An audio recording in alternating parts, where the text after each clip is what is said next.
New York video still director Alex Da CarteIn, a recent QA for Billboard, St. Vincent Annie Clark talked about why, despite her recent foray into filmmaking, she's not all that interested in acting in front of the camera. "I don't mind the performance aspect of it, because that's kind of interesting," she explains. "But I really don't like the lack of control. I want to direct stuff because you have control."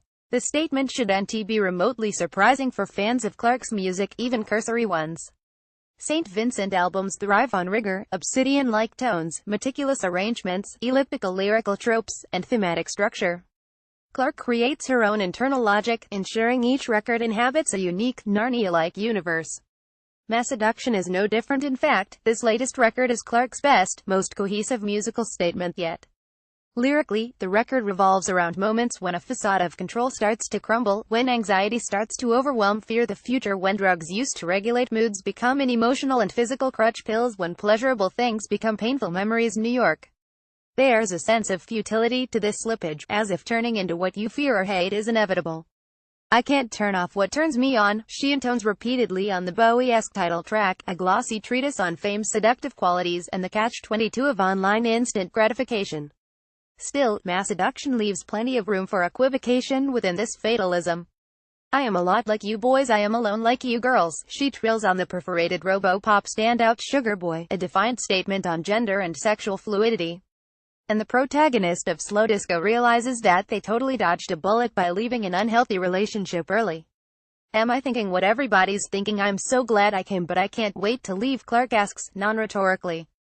Masseduction also smartly acknowledges the emotional complexities involved with moving on, especially when the fissures aren't tidy. A suicide provokes the deep-seated lyrical longing of young lover, while the wrenching "Happy Birthday, Johnny" finds Clark conversing with an old friend who asked me for dough to get something to eat because he's fallen on hard times. He lashes out when she hesitates, causing her to contemplate whether his stinging words "you yelled through your teeth, accused me of acting like all royalty" are actually true. Clark captures this emotional roller coaster in her remarkably genre-agnostic music.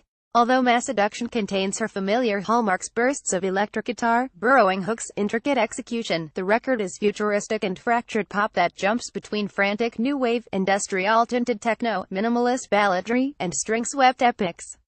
Her collaborators aid and abet this approach. The sexualized funk of Savior features bass from Pino Palladino D'Angelo, 9 Inch Nails Pills boasts guest vocals from Jenny Lewis and mournful saxophone from Kamasi Washington, and co-producer Jack Antonoff contributes synths and programming throughout. In other hands, combining these ideas would sound overly busy.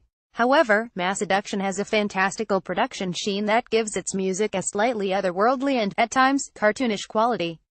More than that, the record is also a marvel of meticulous sequencing. Songs flow into one another in smart and subtle ways. Los Angeles borrows and slows down a rhythmic electro motif from the preceding Sugar Boy, for example, and Clark wields her voice like another powerful instrument.